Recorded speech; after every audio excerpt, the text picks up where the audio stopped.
Hey everyone, and welcome back to my YouTube channel. I hope you're all well and I'm happy to see you all back to today's video.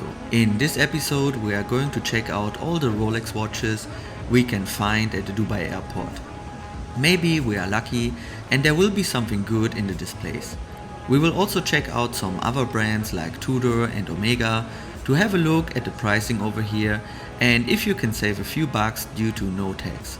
Also stay tuned for a lot of exciting watch shopping episodes coming in the next few weeks, as this trip will be to my home back in Germany, and of course I'm ready to visit all the authorized dealers in my hometown. So take a coffee and enjoy the video.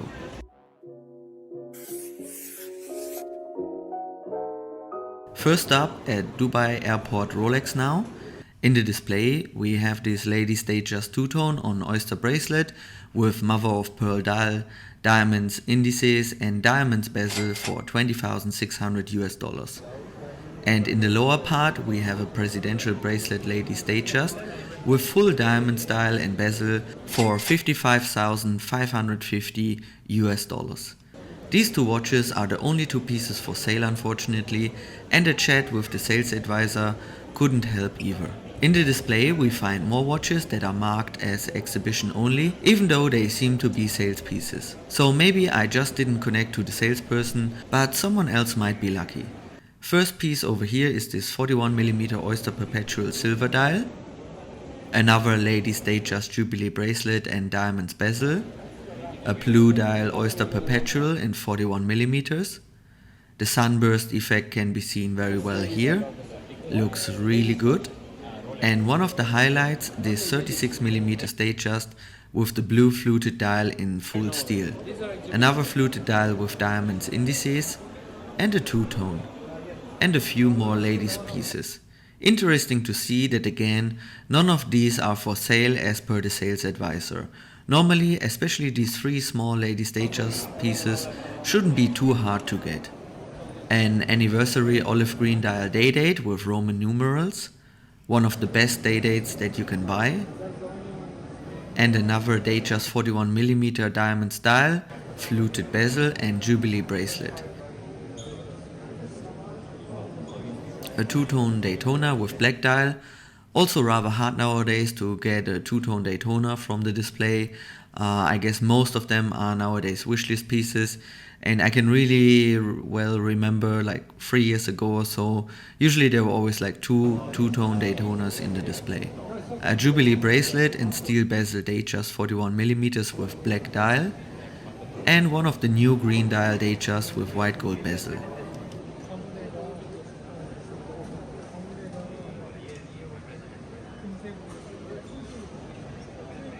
The recently discontinued Milgauss with black dial. I wish especially this piece would be for sale, as I always like the green crystal contrasting to the black dial. A two-tone Sea Dweller,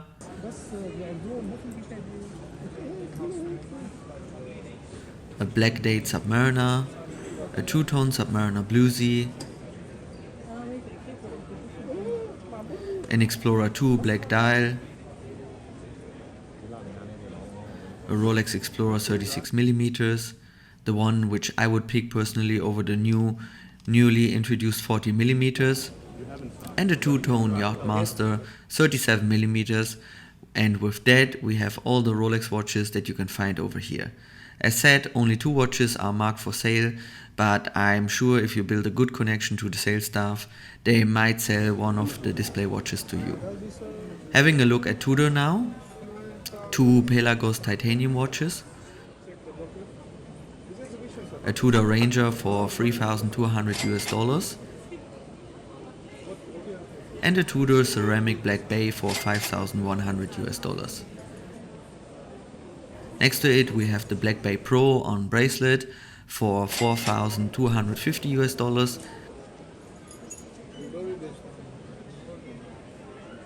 The Black Bay 58 silver comes at $4,670,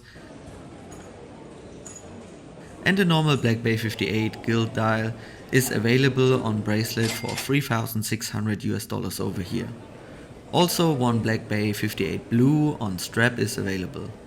And the Tudor Black Bay chronograph with the reverse panda dial at 5,580 US dollars.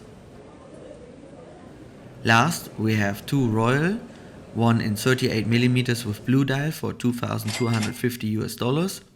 So overall the selection of Tudor watches is really good and I cannot complain.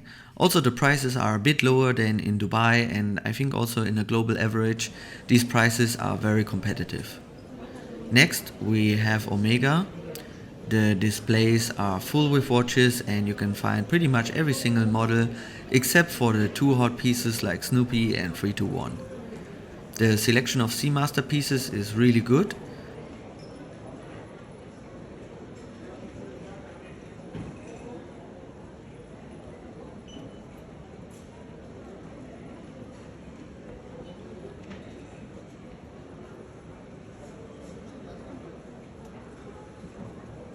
The World Timer, the James Bond No Time to Die for 9,200 US dollars on bracelet, an Ultra Deep that was also I think introduced not too long ago at 11,600 US dollars.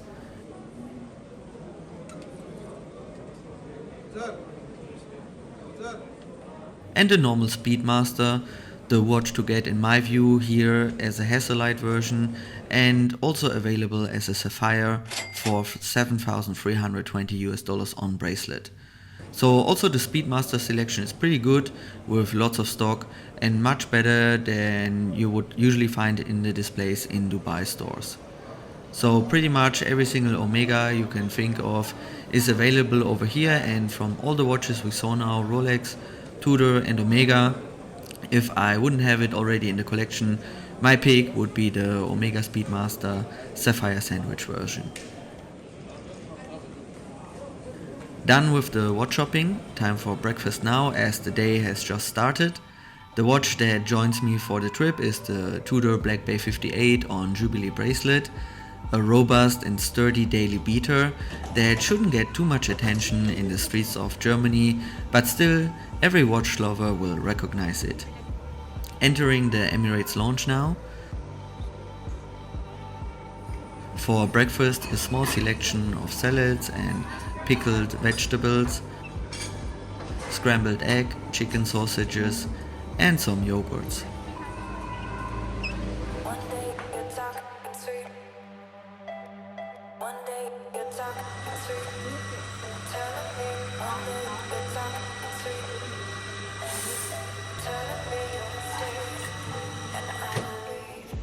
Dessert time with a Costa coffee and a cookie, and it's still half an hour to go till the boarding starts.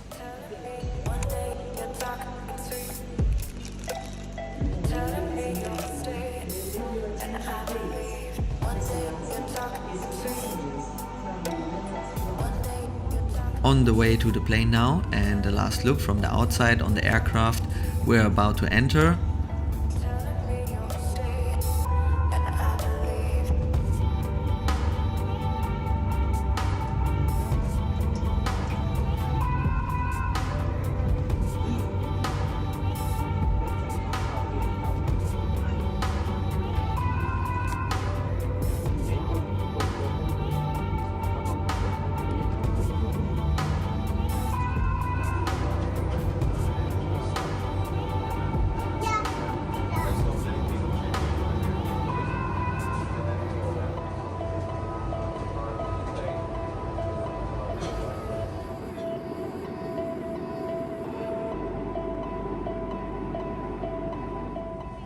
About 1.5 hours into the flight, and as usually I'm flying only economy class. Unfortunately my girlfriend, who was supposed to join me, couldn't get the visa on time, and so I'm going alone now, but at least I can see my family and film a lot of watch content for you in the coming days. And with that, I hope you enjoyed this first episode of my 4 days watch shopping trip to Germany. Stay tuned to the channel and drop me your suggestion of great German authorized dealers in the comment section below. Thank you for watching and see you in the next one. Bye bye.